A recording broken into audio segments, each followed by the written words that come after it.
반갑습니다. 저는 EBS에서 근무했었던 김희정입니다. 안녕하세요. 뭐 강연을 이곳저곳 좀 다녀보긴 했지만 이렇게 야외에서 하긴 처음이라서 마치 제가 무대에 서니까 뭐라도 된 듯한 기분이 드네요. 항상 누군가 여기를 세워놓고 저는 카메라 뒤에서 지시를 했었는데 앞에 서니까 기분이 상당히 색다릅니다. 오늘 저에게 주어진 시간이 그렇게 길지는 않아서 잡설은 이걸로 줄이고 바로 본론으로 말씀을 들어가도록 할게요.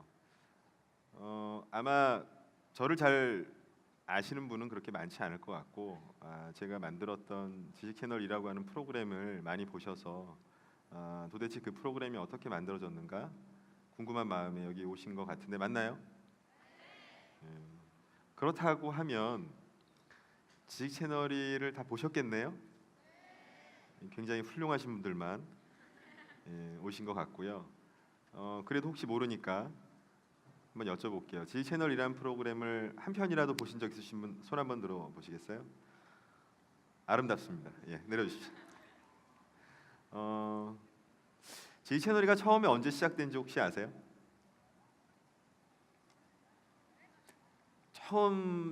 첫 편이 방송됐던 게 몇 년도인지 혹시 아시는 분? 다시 크게 정답을 말씀해 주신 것 같은데 예 맞습니다. 2005년 9월에 8월 말인가 9월 초에 첫 방을 했고 올해가 2014년이니까 벌써 10년이죠. 제가 기억하기로는 아마 작년 초였나 1000편을 넘었던 걸로 기억을 하고 하지만 사실 처음에 지 채널이라고 하는 프로그램이 시작될 때는 프로그램이 아니었어요. 그래서 좀 예민하게 보시는 분은 눈치를 채셨을지도 모르겠는데 초기에 나갔던 버전에는 PD 이름이 들어가 있지 않습니다. 왜냐하면 프로그램이 아니라 SB였기 때문이에요. 혹시 SB가 뭔지 아세요? SB는 스테이션 브레이크라고 하는 말의 약자예요. 스테이션이 뭐죠? 그냥 직역하면은 흔히 방송국이라고 얘기를 많이 하죠. 무슨 국, 그죠? 근데 단지 건물만을 의미하는 게 아니라 방송 중 혹은 정규 방송 중 이런 의미도 포함되어 있어요.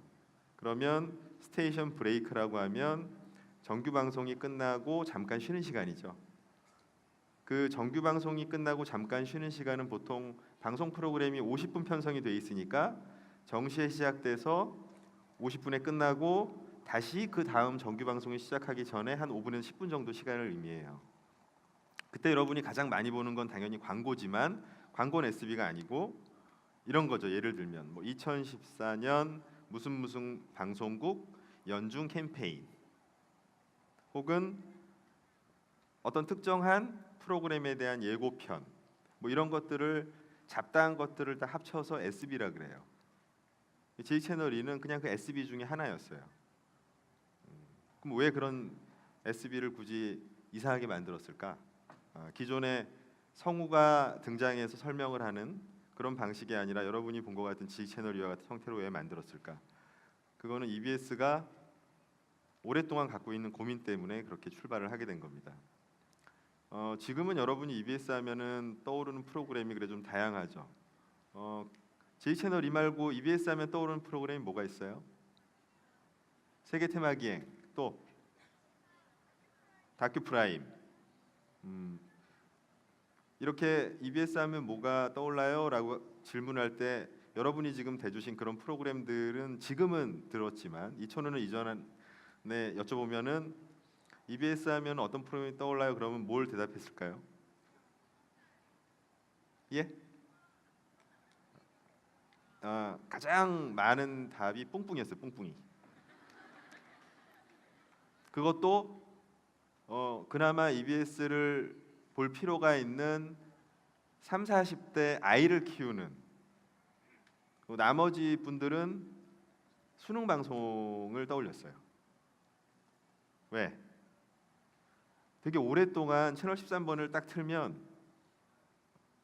이렇게 밑줄 쫙, 뭐 땡, 그런 칠판에 선생님이 열심히 열광하는 모습을 많은 사람들이 봤었고 그게 너무나 이미지가 강렬하게 기억됐기 때문이에요. 그러다 보니까 채널을 돌릴 때 어떻게 돌려요?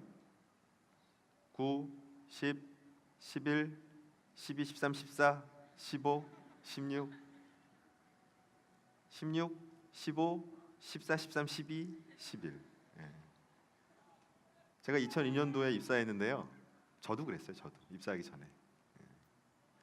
근데 들어와서 보니까 2000년도에 EBS가 교육부 산하에서 분리돼서 교육방송 공사가 되면서부터 수능 방송을 위성 채널, 고등학생 때 아마 플러스 원에서 많이 보셨을 텐데 위성 채널을 다 빼고 채널 13에서는 교양 프로그램들을 방송했어요. 여러분이 지금 많이 보는 세계 테마기행이나 다큐 프라임 같은 류의 프로그램들. 근데 워낙 그 이미지가 강하다 보니까 어떻게든 이 수능 방송이라는 이미지를 바꿔 보려고 하는데 기회가 언제죠? 채널을 그렇게 빨리 돌리긴 하지만 그래도 그 정규 방송이 끝나고 다른 방송국에서는 무슨 프로그램 하지라고 할 때 혹시 13번을 스치다가 뭔가 눈을 사로잡는 뭐가 딱 나오면 그나마 이게 뭐지 하다가 거기에 낚여서 계속 보게 만드는 거죠. 그런 의도로 지채널이가 출발을 한 겁니다. 그렇기 때문에 프로그램이 아니었어요. 낚시용. 그럼 어떻게 할까 이거를 고민을 되게 많이 했는데 당시 지식이라고 하는 어떤 개념이 좀 유행이었어요. 뭐 대표적인 게 여러분이 아실 만한 게 스펀지라는 프로그램이 있었죠. 그래서 정보, 뭐 인포테인먼트라든지 뭐 이런 컨셉으로 해서 기존의 지식을 다루되 조금 재미있게. 그래서 뭐 다른 데서도 다 하고 그게 먹히니까 우리도 한번 해볼까라고 해서 지식으로 출발은 했어요. 그런데 처음에 생각했던 지식은 이렇게 표현하면은 이해가 쉬울까 모르겠는데 약간 좀 아카데믹한 지식이었어요. 아카데믹한 지식. 아카데믹한 지식이라고 하는 말이 좀 이상한 조합이긴 하지만 무슨 말인지 이해는 되시죠? 그 아카데믹한 지식으로 뭔가 승부를 걸어보려고 하니까 이 문제가 하나 발생을 하는데 사실 여러분 아카데믹한 지식이 재밌어요? 솔직히. 근데 여러분에게 아카데믹한 지식을 보여주고 어때요? 그러면 참 유익해요 이래요. 그리고 안 봐요. 어때요? 조사를 하면 다 좋아요. 근데 시청률은 빵이에요. 예. 이게 진심이죠. 예. 저도 재미가 없다고 생각하니까. 또 한 가지는 아카데믹한 지식이란 말이 좀 그럴싸한데 사실 여러분이 수능을 통해서 학원 교과서를 통해서 얻는 지식은 또 아카데믹한 지식이잖아요. 그러면 수능 방송의 이미지를 벗어나겠다라고 해서 뭔가 만들면서 다시 수능 방송 이미지를 차용하는 바보 같은 짓을 할 수는 없는 거죠. 그럼 어떻게 할까? 뭔가 선생님이 나오거나 전문가가 나오거나 뭐 권위 있는 누군가가 나와서 여러분에게 자, 이 지식은 옳은 거고 검증이 끝난 거니까 여러분은 그냥 이해하고 암기하면 돼요라고 얘기해서는 안 되는 거잖아요. 그거보다는 관계를 지식과 여러분의 관계를 좀 바꿔서 이 지식 자체가 크게 중요하진 않아요. 대신에 만약에 이 지식이 여러분이 기존에 생각하던 무언가에 어떤 자극을 줄 수 있다면 그래서 내가 평소에 생각하지 않던 이런 부분에 대해서 이렇게도 생각할 수 있네? 라고 하는 뭔가 지적인 자극을 줄 수 있다라고 하면 여러분은 기존의 수능 방송의 이미지에서 좀 다른 이미지로 EBS를 다시 바라볼 수 있을 것 같았어요. 그냥 제 생각이었어요, 그게. 왜 그런 생각을 했냐면 아마 그랬던 것 같아요. 학교 교육이라고 하는 10년이 넘는 오랜 기간 동안 열심히 나름 배우고 공부를 하면서 공부를 잘하는 사람이건 못하는 사람이건 사실은 대학 입시라고 하는 것 때문에 어쩔 수 없이 하기는 하지만 불만이 있죠. 예를 들어서 여러분이 가장 쉽게 느끼는 불만이 국어 시간에 어떤 유명한 시인이 쓴 시가 있어요. 그죠? 그걸 갖다가 교과서 혹은 참고서에서 이 시어는 이거라고 규정을 해요. 근데 여러분들이 보기에는 아닌 것 같아. 근데 그거에 의문을 제기해서 시험 문제를 풀 때 다른 답을 하면 틀렸다고 하는 거예요. 즉, 여러분 나름대로 뭔가 생각할 수 있는 능력이 있고 여러분 나름대로의 판단이 있고 다양성이 있고 개성이 있는데 그거를 끊임없이 억눌러야 하는 거죠. 그래야만 대학에 가고 대학에 가야만 취직이 되고 취직을 해야만 결혼을 할 수 있고 그래야 집을 얻을 수도 있고 이런 착착착착. 그래 그게 현실이니까 어쩔 수 없이 따라가지만 항상 우리 모든 사람 여기 계신 분들 또 여러분보다 더 나이가 많은 분들 어린 친구들 마찬가지로 근데 나름대로 생각이 분명히 있는데 라는 아쉬움이 있었던 거죠. 저 역시도 그랬던 것 같아요. 그래서 좋다. 그러면 지식과 나의 관계, 지식과 시청자의 관계를 기존의 지식이 갑이고 시청자가 을인 관계를 뒤집어서 시청자가 갑이고 지식이 을로 만들어 보자라고 한 취지로 접근을 했어요. 그래서 처음 만들었던 편이 1초입니다. 조금 이따 보시게 될 텐데. 근데 이런 좋은 취지를 갖고서 출발을 했지만 그렇다고 하더라도 구체적으로 어떤 구성을 할 것인가가 바로 딱 이렇게 나오진 않아요. 어떻게 편집할 건지 어떤 아이템을 잡을 건지는 또 새롭게 고민을 해야 되는데 그때 어쨌든 첫 아이템은 1초 동안 일어나는 일이라고 정하고 가는 것까지는 성공을 했어요. 근데 그렇게 해서 나름 그런 의도를 가지고 이렇게도 편집해보고 저렇게도 편집해보고 생쇼를 난리를 쳤죠. 그 과정에서 여러분이 아는 것처럼 자막이 막 왔다 갔다 한다든가 편집이 막 번쩍번쩍 한다든가 성우가 빠진다든가 이런 형식적인 면은 완성이 됐는데 가장 중요한 부분이 빠진 거예요. 자, 그러면 이거를 어떻게 지적 자극을 여러분에게 줄 것인가? 재밌게 하기 위해서 고속 카메라, 고속 촬영을 한 영상들을 많이 썼어요. 예를 들면 총알이 총구에서 나와서 날아가는 장면이 보이는 초슬로우 화면 같은 것들. 그리고 아래는 정보를 넣었어요. 1초 동안 총알이 날아가는 거리는 700 몇 미터. 근데 이걸 보고 지적 자극을 사람이 받을까? 의문스러운 거예요. 오히려 이런 질문할 수도 있잖아요. 아니 1초 동안 총알이 700m 날아가면 뭐 어쩌라고? 총알을 피하라는 얘기인가? 총알을 잡아? 이거 가지고는 부족한 거예요. 그렇다고 해서 기존에 EBS가 했던 방식으로 자 이건 이런 의미야. 저 유명한 전문가분들이 이렇게 얘기했어. 이렇게 해서도 안 되는 거죠. 그래서 무언가 지적 자극을 주면서도 제작진이 결론을 내리지 않는 그래서 시청자 스스로가 무언가 새롭게 생각을 시작하는 그런 하나의 문장이 필요했어요. 그래서 그 문장을 찾아서 작가랑 열심히 고민을 했죠. 근데 다행히도 엄청나게 많은 서치를 통해서 하나의 문장을 발견했어요.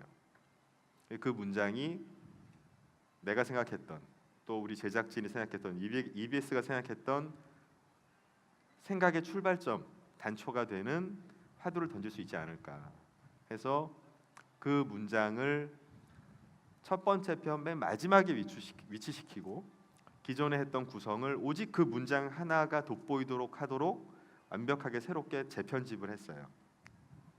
그러다 보니까 4분 몇 초를 만드는데 2달이 걸렸어요. 원래는 EBS에서 이제 우리 선배님들과 부장님들이 요구하시기는 8편을 만들려고 그랬거든요. 2달 동안 8편. 그냥 제가 한 편만 만들었어요. 아무한테도 얘기 안 하고.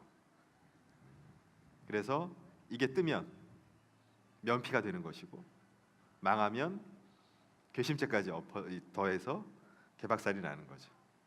제 나름대로 승부수를 띄웠고 다행히 그게 좋은 반응을 얻어서 제가 이 자리까지 올 수 있었습니다. 자, 그러면 더 설명을 하는 것보다 첫 번째 편 한번 보시고 제가 설명드린 부분이 맞는지 한번 확인을 해보시기 바랍니다. 예, 플레이 부탁드릴게요.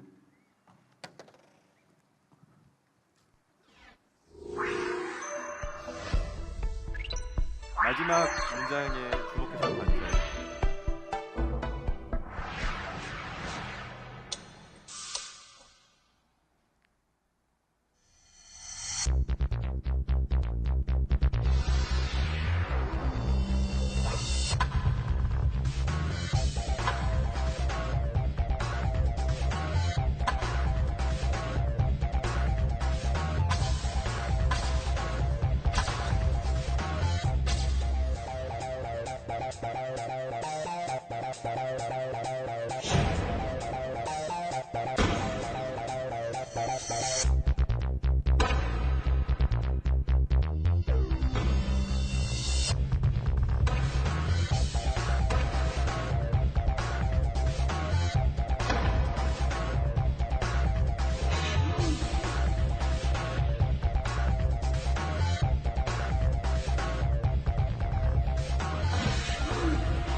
There's a pleasure in the pathless woods.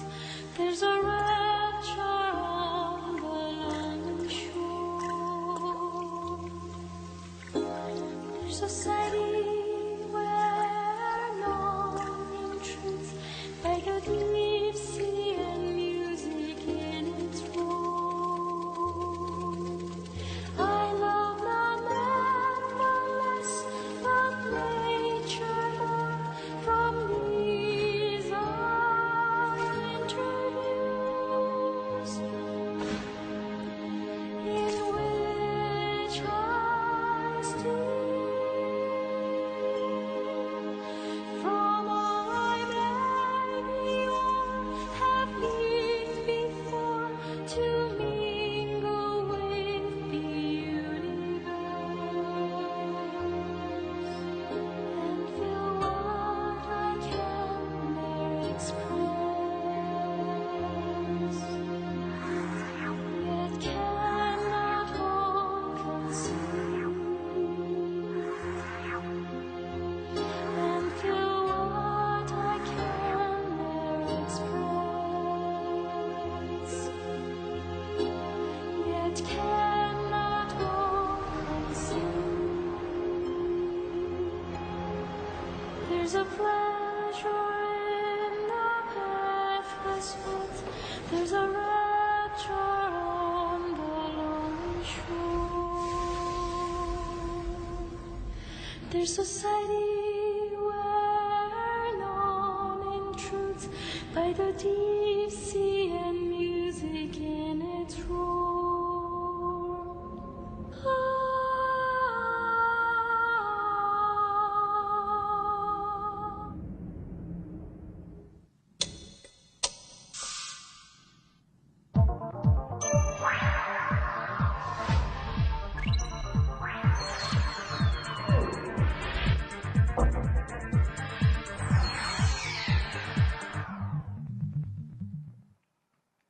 네.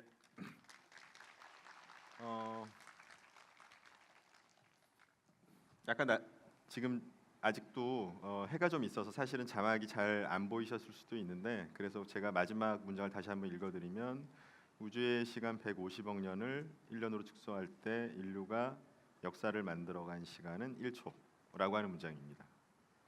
이 문장은 역사, 시간 이런 개념들을 여러분한테 얘기하고 있지만, 그렇다고 그게 어쩌다라고 직접적으로 얘기하진 않아요. 하지만 그렇다고 해서 1초 동안 총알이 900m 날아간다라는 것처럼 그래서 어쩌라고 하지도 않죠. 아마 저 마지막 문장을 여러분이 보셨을 때 여러분 나름대로 시간이라고 하는 거에 대해서 라고 하는 느낌이 들면서 나름대로 여러분이 기존에 가지고 있던 여러 가지 생각들과 합쳐져서 무언가 새로운 생각을 할 수 있는 크지는 않지만 작은 계기. 마치 예를 들어서 누군가 옆에 살짝 와서 여러분 옆구리를 콕 찌르면서 저기 한번 봐볼래? 라고 한 다음에 어디라고 하면 그 옆구리를 찔렀던 누군가는 사실 없는 뭐 그런 정도의 자극을 주지 않았을까 그렇게 생각을 합니다. 자, 근데 여러분들이 아마 지 채널 많이 보셨으면 알겠지만 뭐 이러한 큰 의도가 있다라고 해도 막상 구체적인 아이템을 보면 사회적인 이슈들이 상당히 많아요. 그죠? 그래서 특히 지 채널 2는 2자를 중심으로 여러 가지 카테고리가 있는데 이 첫 번째 카테고리는 사이언스였고 여러분들이 많이 보셨던 편들 중에 상당수가 아마 앞에 소사이어티 카테고리였을 겁니다. 뭐 기억나시는 거 있으세요? 소사이어티 카테고리 중에서? 다 보셨다면서요? 수줍으셔서 다 알면서 참으시는 거라고 생각하고 왜 그렇게 됐는지에 대해서 설명을 드릴게요. 그 이야기는 제가 지 채널 연출하기 이전으로 좀 돌아가 봐야 됩니다. 2004년도쯤이었을 거예요. 우연히 제가 다른 프로그램을 촬영을 하다가 동대문운동장 지금은 없어져. 지금 뭐죠? DDP인가요? 동대문 디자인 플라자 뭐 그렇게 부르나? 뭐 DSP인가요? DDP인가? 잘 모르겠네. 약간 좀 그 프로메테우스에 나오는 그 외계 비행선과 비슷하게 생긴 뭐 그런 특이한 건물이 있는데 어쨌든 이전에는 동대문운동장이었어요. 여러분 동대문운동장 하면 여기 계신 분들은 잘 모르겠지만 여러분들에게 동대문운동장을 설명하기 가장 좋은 건 여러분 잠실구장 하면 뭐가 떠올라요? 잠실구장. 야구죠, 야구장. 예. 프로야구 출범 이전에 잠실구장이 생기기 이전에 야구장의 대명사가 동대문 운동장이었어요. 어떤 건지 아시겠죠? 당연히 저도 어렸을 때 동대문 운동장에서 무슨 봉황기니 뭐니 하고 또 하여튼 유명한 뭐 한일전이 이런 게 다 거기서 했으니까 동대문 운동장 앞을 지나갈 때면 항상 야구를 떠올렸어요. 즉 제 머릿속에는 동대문 운동장 앞을 지나갈 때 떠오르는 그 안의 풍경은 파란 잔디, 물론 인조 잔디죠. 옛날 거니까. 그리고 붉은색 스탠드, 수많은 관중들, 함성 속에서 미친 듯이 뛰어다니는 선수들, 뭐 이런. 그러면서 어떤 느낌이 들었겠어요? 저는 야구를 되게 좋아했으니까. 물론 LG가 성적이 급격하게 나빠진 이후로 야구 끊었습니다.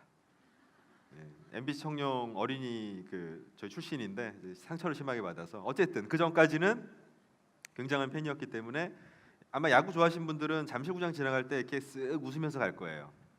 저도 그랬어요.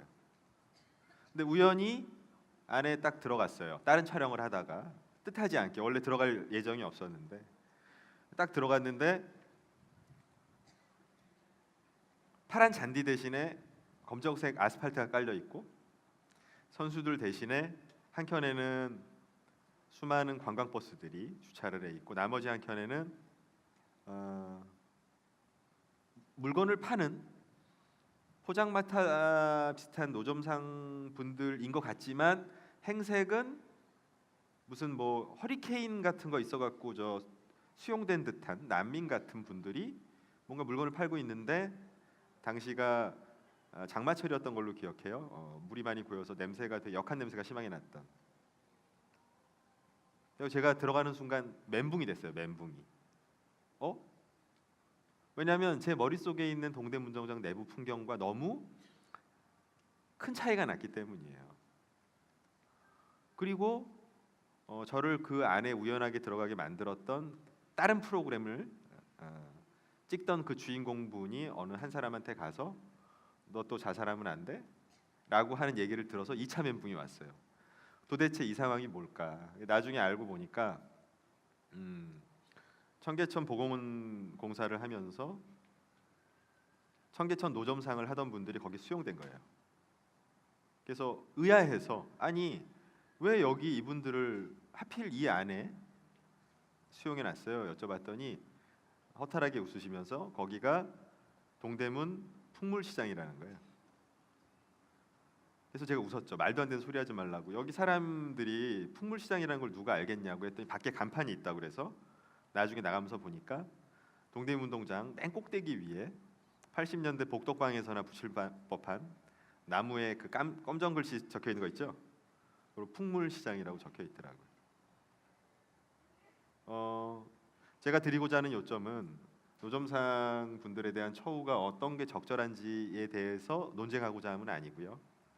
요점은 저의 멘붕에 대해서 얘기를 드리고 싶은 거예요.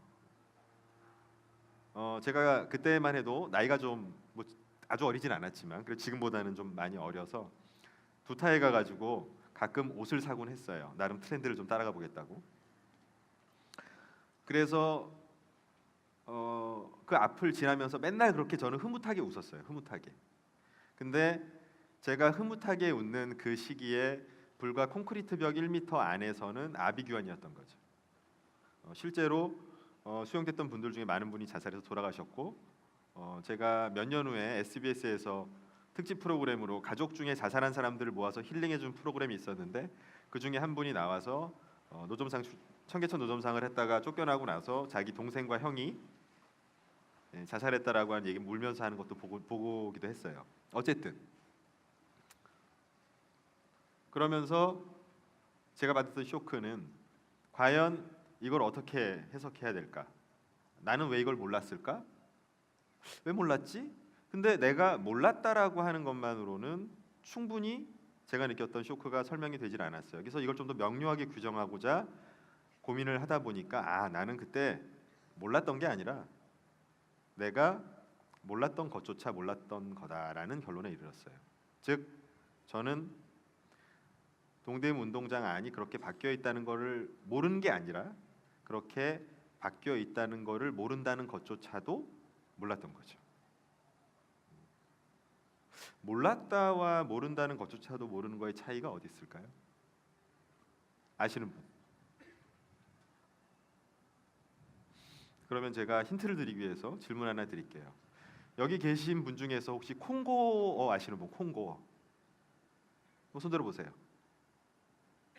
다 모르세요? 그럼 두 번째 질문. 본인이 콩고어를 모른다는 걸 어떻게 아세요?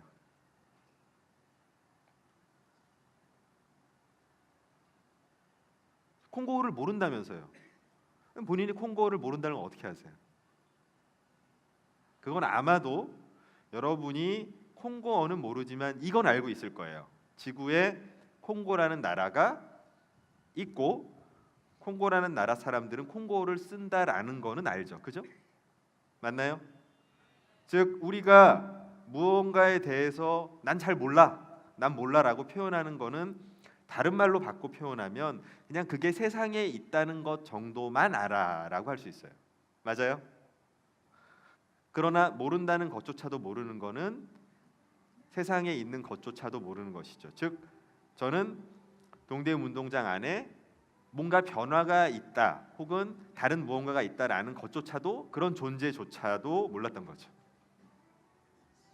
자, 그걸 느끼고 나니까 어떤 생각이 들어요? 아까 제가 1초 편을 설명하면서 그런 말씀을 드렸죠. 지식이 갑이 아니라 여러분의 생각이 갑이다.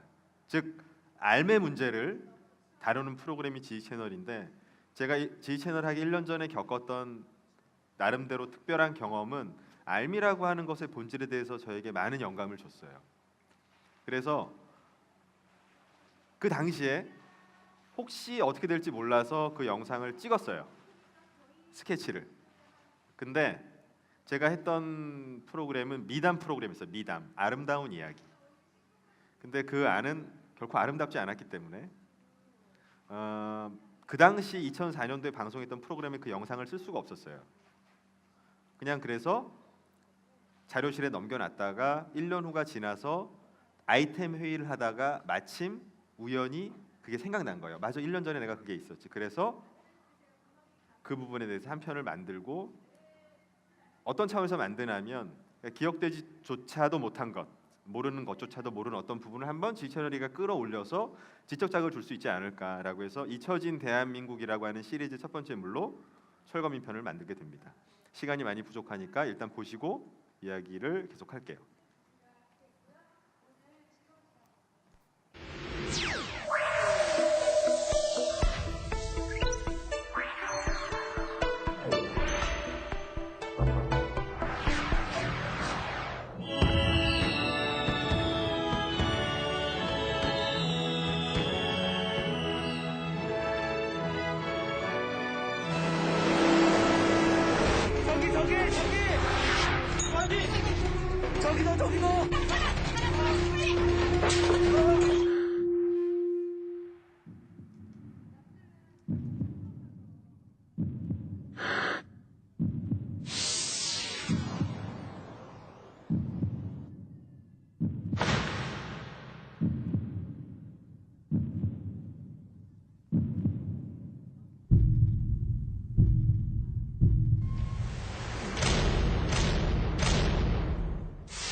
우리 모두가 덩실덩실 춤을 출 수 있는 것은 협조를 아끼지 않았던 22만 청계천 상인 때문이요, 희생을 감내했던 노점상 때문이요. 상인이나 노점상 이분들에게는 저는 영원히 아마 오랫동안 감사하는 마음을 갖고 살게 될 것입니다.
영상 내용이 좀 무겁죠? 아무래도 소사이어티는 전반적으로 좀 무거운데 어쨌든 이를 통해서 지지 채널이가 말하고자 하는 거는 어떤 개별 사안에 대한 옳고 그름 그 단순히 그 자체는 아니죠. 그런 건 따져봐야 할 부분이 분명히 많은데 일단 지지 채널은 알에 대한 프로그램이기 때문에 우리가 무언가에 대해서 만약에 알기를 원한다면 일단 가장 중요한 게 내가 모른다는 걸 알고 있어야 되는 겁니다. 그런데 이 모른다라고 하는 거를 저는 몰랐던 거고 그 이유를 가만히 생각해 보니까 물론 제가 게을렀던 것도 있지만 제일 중요한 게 뭐죠?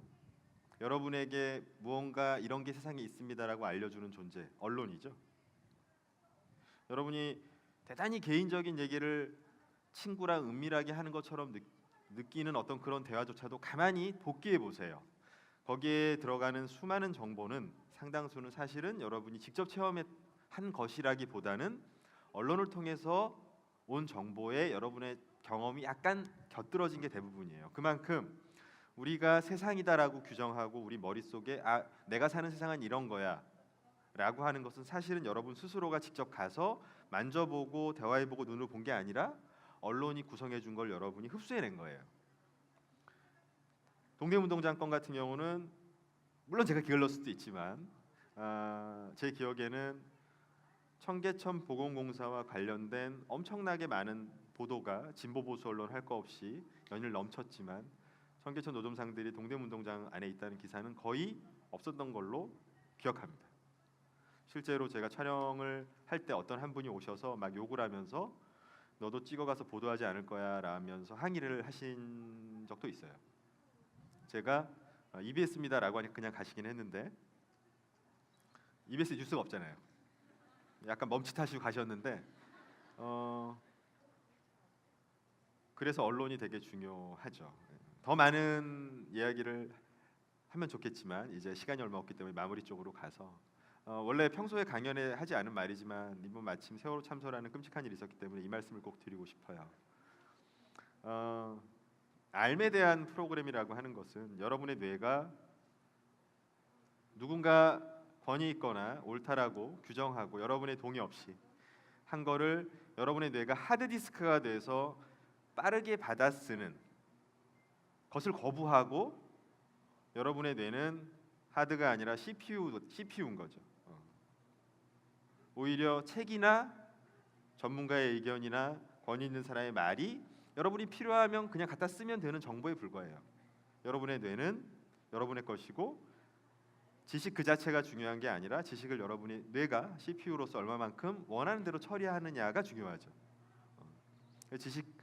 지식에서 알미라고 하는 쪽으로 지식이라고 하는 거의 기존의 담론을 변경시키고자 했던 프로그램이고 지금도 그렇게 되어 있고 그래서 세월호 연관시켰을 때 학생들이 가만히 있으라고 했을 때 만약에 우리나라 교육이 조금 더 스스로 생각할 수 있는 학생들의 뇌를 지시를 잘 받아들이는 뇌로 교육시키는 것이 아니라 배가 이렇게 기울었는데 왜 가만히 있으라고 하지라고 하는 합리적 의심을 할 수 있는 뇌로 교육을 시켰다면 훨씬 다른 일이 벌어지지 않았을까라고 하는 생각이 저는 세월호 참사를 보면서 제가 교육 방송에 특히 있었고 생각에 관한 프로그램을 만들었기 때문에 더 많이 아쉬웠어요.